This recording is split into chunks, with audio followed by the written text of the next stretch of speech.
ब्रजभूषण जी उर्फ पंडित जी एक दिन किसी काम से कहीं बाहर जा रहे थे। अब कभी कहीं बाहर जाना होता है तो अपने बड़े बेटे को बता देते हैं, वो कैब बुक कर देता है। पंडित जी को सीखने की इच्छा तो बहुत है और उनका बेटा जब भी घर आता है तो उन्हें सिखा कर जाता है, लेकिन वो हैं कि हर बार भूल जाते हैं कि कैब बुकिंग वाली एप्स कैसे यूज करनी है। तो उस दिन जब पंडित जी कहीं जा रहे थे तो ट्रैफिक सिग्नल पर उन्हें एक छोटी सी बच्ची मिली। ये बच्ची छोटी छोटी किताबें बेच रही थी। भरी दोपहरी में गर्मी से तपती रोड पर नंगे पैर चलती ये बच्ची किसी का भी दिल पिघला सकती थी। पर वो तब हो जब इंसान सेंसिटिव हो।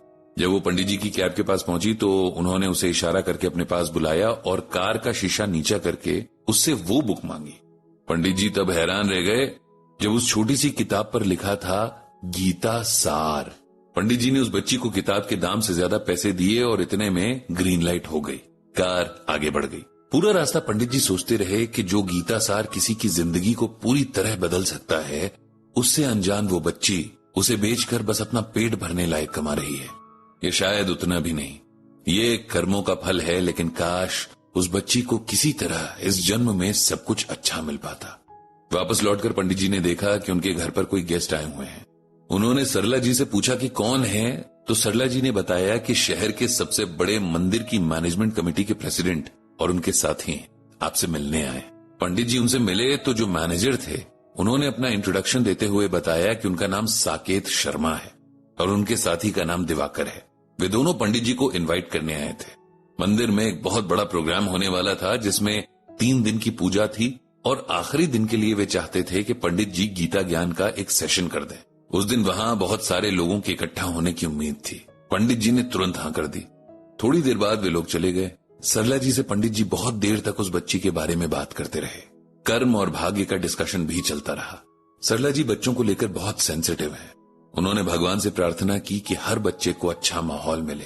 एटलीस्ट जब तक उनके अंदर भले बुरे की पहचान करने की क्षमता आए तब तक तो उन्हें सब कुछ अच्छा मिले। जिस दिन मंदिर में पंडित जी का सेशन था उस दिन सुबह से ही हल्की बूंदाबांदी हो रही थी। मौसम काफी खुशगवार था।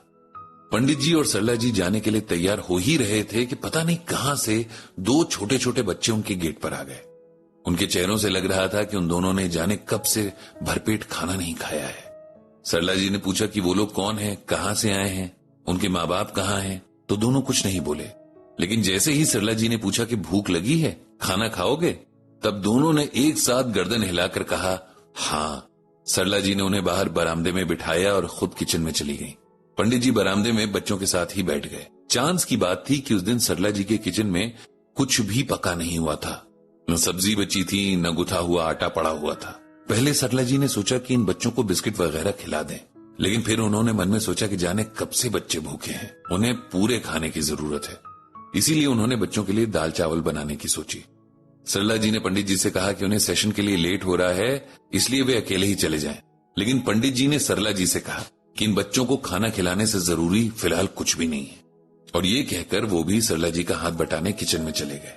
बच्चों को भरपेट खाना खिलाकर सरला जी का मन खुश हो गया। उन्होंने कुछ खाना पैक करके भी बच्चों को दे दिया कि वे अपने भाई बहनों को भी खिला दें।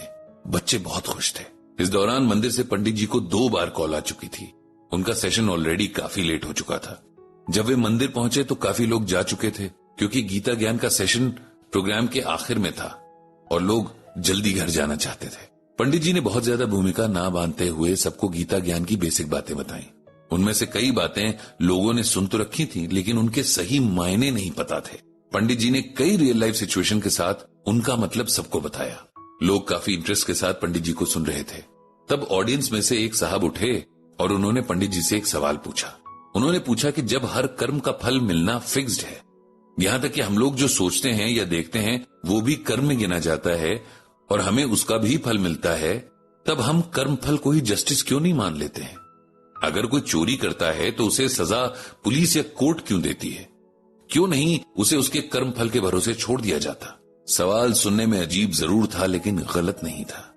पंडित जी ने मुस्कुराते हुए उनके सवाल का जवाब दिया। उन्होंने कहा कि कर्म फल से कोई नहीं बच सकता और इसमें किसी किस्म का कोई शक भी नहीं है, लेकिन कर्मों का फल एक नियम के तहत मिलता है।